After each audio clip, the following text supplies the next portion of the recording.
Hello, Graham Bray here, and I hope you're keeping well. Welcome to another video, and in this one I'm going to introduce you to domain names, what they are, the component parts, and what makes a good one. We're now entering the second stage in our basic money-making process. Previously we looked at how to find a suitable niche, one that we're passionate about, and also one that is likely to attract a certain level of interest and potential customers. The second stage will involve us building a web presence, either through a simple website or a blog. To do either of these things, we need to have our own domain name that we can register, then upload to a hosting company. Now, as a result of our niche search and keyword analysis, we managed to narrow down our general weight training market into very specific areas, and from our Goldilocks list I have taken three possibilities: weight training schedules, weight training exercises, and weight training programs. Hopefully we'll be able to develop one of these as our main domain name. Before we go any further, let's just backtrack a little and see what we actually mean by the term domain name.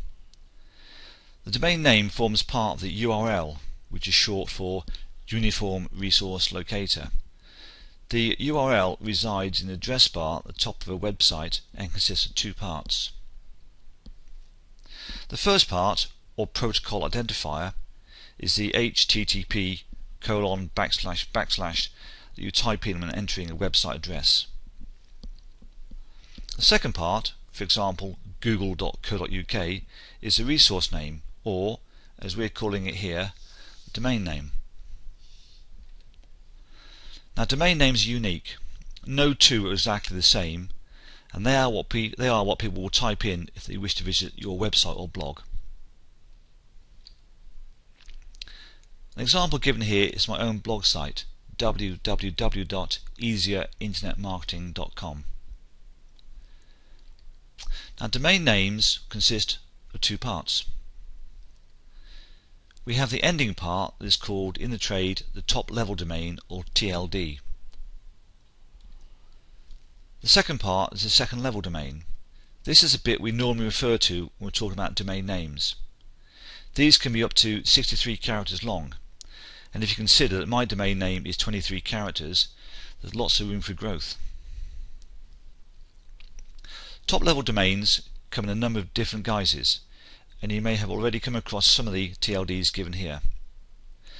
.com is by far the most common, and is seen all over the internet world.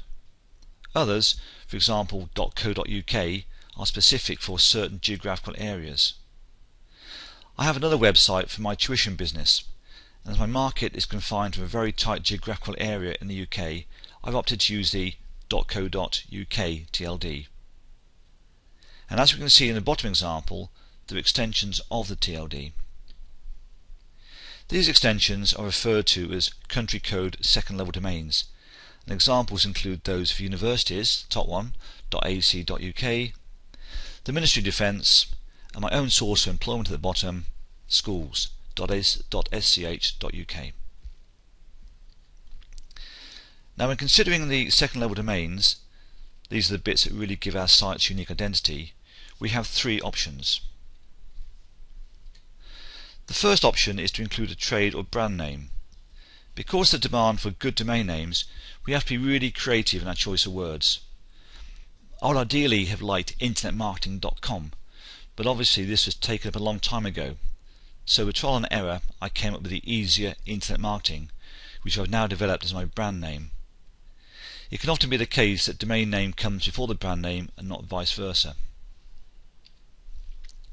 The second option is to develop a name that everyone will recognise, even if it says nothing about the product. Amazon.com is immediately associated with online books, and Google.com is the most widely used search engine. The name Google actually came from the term Google, which is a mathematical term for a very large number. And when the name was checked to see if it was taken, a spelling mistake occurred and the name Google was created, which is now synonymous with the search engine empire. The third option is to use your own name.